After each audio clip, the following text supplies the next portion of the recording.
I'm very glad to be able to meet you, Dr. Katie, and to ask you some questions about your relationship and your experience with Ashley Nanney. First of all, how did you come across Ashley and her team of marketing gurus? Thank you. I met Ashley through Shape Reclaim because she had a webinar video on there about websites. And as I was watching it, I'm like taking notes about all the things that she's saying and like, wow, this is a great opportunity again for me to focus on something that I normally didn't have time to focus on during the pandemic. So that's what I did.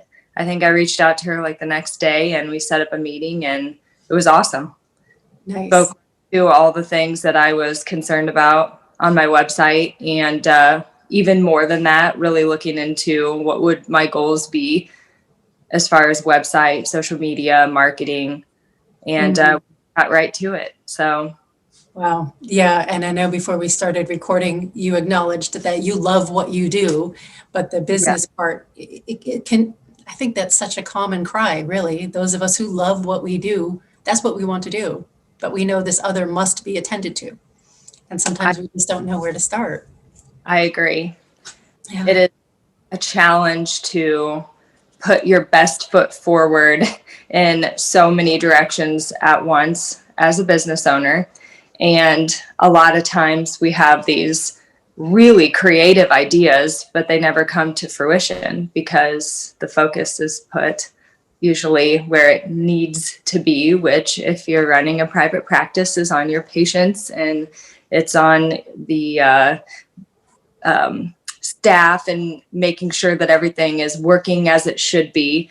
And it's kind of an afterthought that you would take the time to extract all that information out of your mind and take the time videos and the posts. So there's a lot of creativity that's always being it's always going on in the background of my mind, but a lot of times it's not coming out because I just don't have the time. So that was a really, again, got the gift of time in 2020. And my first thought was, what pieces of my business get the least amount of attention that I can give the attention to now?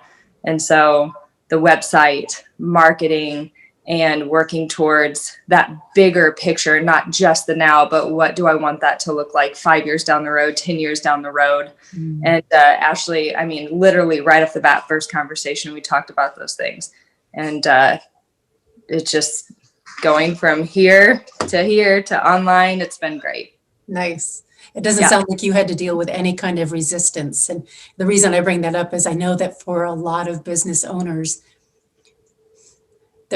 it's just like you're relinquishing some control. You know what I mean? It's like, oh, how do I know that this person is going to reflect me the way I want to be seen? Yeah. So did you have to deal with that, or were you pretty confident right off the bat? Transparency is always so important. The only resistance I met was my own. I do think a lot of business owners, or if you're running your own show, relinquishing control, being able to have good discernment about what should be something you do with your time, what should, how should you invite other people, to help you to move forward. Just being able to delegate certain tasks. That is something it's hard. Yeah, it is. I mean, I'm a work in progress. I know everybody is. And that really was a little bit more challenging for me in the beginning because I wanted to have a little bit more control than I really needed to have. And so they have eloquently and professionally helped me figure out what areas that I needed to let go. I think it's a two-way street. It's them being open to learning about me and what my goals are. And then also me being open to, to learn kind of how they do it and what works best for both of us. And then me maybe thinking that I have an understanding about the marketing side or websites.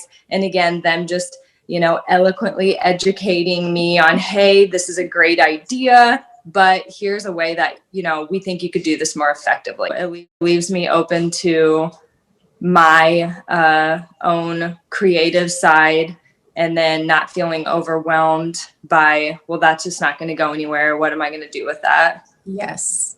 Yes, that's the killer of dreams and creativity is that doubt and the feeling like, oh, I just don't have time or it's not going to work if I give it the time. Yeah. The other thing that she mentions is it's not about you. And I cannot agree with her more that we as the business owners, we need to make it about our clients or our potential clients. And I think her way of marketing does that beautifully. That it speaks to who we want to serve. Most definitely. And as somebody who really does serve, you're serving the well-being and health of people. They need to know that you care about that. And that does show up on your website for sure. Oh, yeah. And I'm glad you brought that up because in the beginning stages of things, that's something that was kind of hard for me to organize all the things in my mind that I wanted to show up on my website, like how I wanted it to look and how I was trying to reach people. And so Ashley has some tools that help you take all that kind of disorganized thought about how you want things to be. And it helps the tools that she uses help to target exactly what you're trying to accomplish. What is it called? You're creating your ideal. Your avatar, your ideal avatar. Yes. Yeah. Your ideal avatar. And I didn't like doing that because my ideal avatar is everyone. I understand. I really do. We just had a conversation about that. I get that. Yeah. And that is something that I was very resistant in doing because I felt like in my mind that was a limiting thing by saying, oh, here's the 3 people that, I would like to serve, right? The most. And in the end, it was a very helpful tool. But when you asked me earlier about resistance, like that would be an example of something that I was like, I don't know if that's a good idea. So having worked with them and put the time and effort in yourself, can you think of just 1 or 2 areas that you have seen growth, and not necessarily growth within your business, but just even growth within yourself and feeling better about having worked with them? Anything specific? Sure. In 2020, I had wanted to buy a bionetic scanner or a SpectraVision. I had been referring patients out to do that. And another common way to say that's biofeedback, if you've ever heard of it before. Yeah. Or the technology was life-changing, which is why it ended up in my practice. But me having the support with the marketing and just this, again, in my mind, that was such a heavy weight of something. I'm like, oh, this needs to be my next place of focus. But it was kind of this revolving door of I'm too busy to deal with it. And then as that, I know that being taken off my plate and even Ashley turning me inward, and my office manager ended up wanting to tackle that and take that on with me. And we went to training. We went to Oklahoma for it. And then I ended up purchasing one and we integrated that into my practice. Once you free your mind, of the things that are kind of heavy weights that you're like, oh, I really don't want to deal with that. I really don't want to do that. That once that goes away, that it just opens up your capacity to grow. So it's not just about them taking over the marketing side of things or your website. It's really about you freeing yourself to find out, like, how, again, like that showing up for people. What do I want that to look like? How do I want to help people? How do I want to grow?